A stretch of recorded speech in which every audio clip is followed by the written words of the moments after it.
Bakit pula ang dashboard ko? Kasi pinalo ng Lola Meta mo.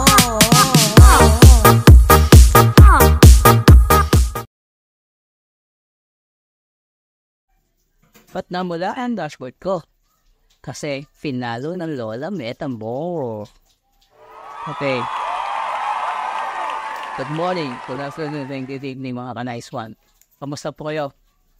Sinilip kayo na ba mga dashboard nyo? Topic natin ngayon, paano natin nagiging stay healthy ang ating mga dashboard. Marami factors yan para maging stay natin yan. Ang parang hindi mag-vision red. Isa sa mga delikadong ginawa yan ay fast off na professional dashboard. Maging back to zero talaga yan at negative lahat ng data mo sa beta. Pero yung followers and friends, nandiyan pa rin yan. Reels at video nando pa rin, pero zero na siya. Zero na yung views. Yan, marireset yan talaga. So, tatlo lang yan para maging absent at maging green. Yun ang una, be active. Active dapat sa maging absent mo sa pag-upload ng mga reels, long live video at live. Para makita ka ni Meta na posible ka talaga at mamonetize ka na rin. Para sa upload nila mga nature content, may mga video rin ako dyan, ibalik mo sa sa panoorin na susunod. Maging maging viral yan, swerte ka. Okay lang kahit ang random video o niche. Pag nakakita mo na nag-viral lang sa video mo, doon ka na focus sa niche. Hindi ko na focus ng content mo.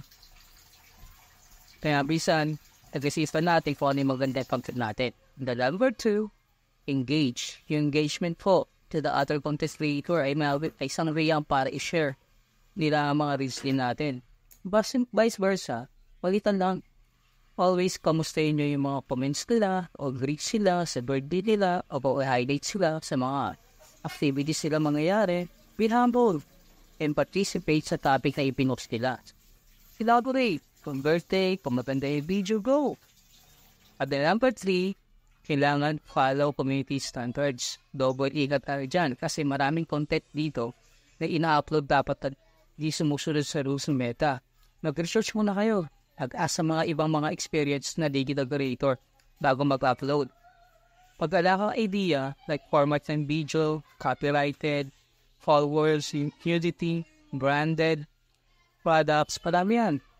Kaya, always research bago mag-post para hindi maging pula ang dashboard mo.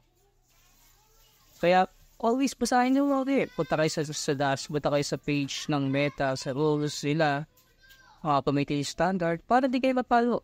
Hindi sayang ang pinaghirapan niyo.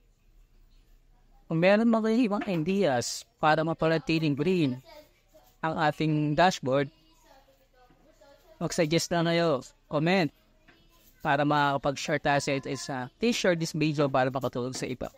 Thank you po. Thank you.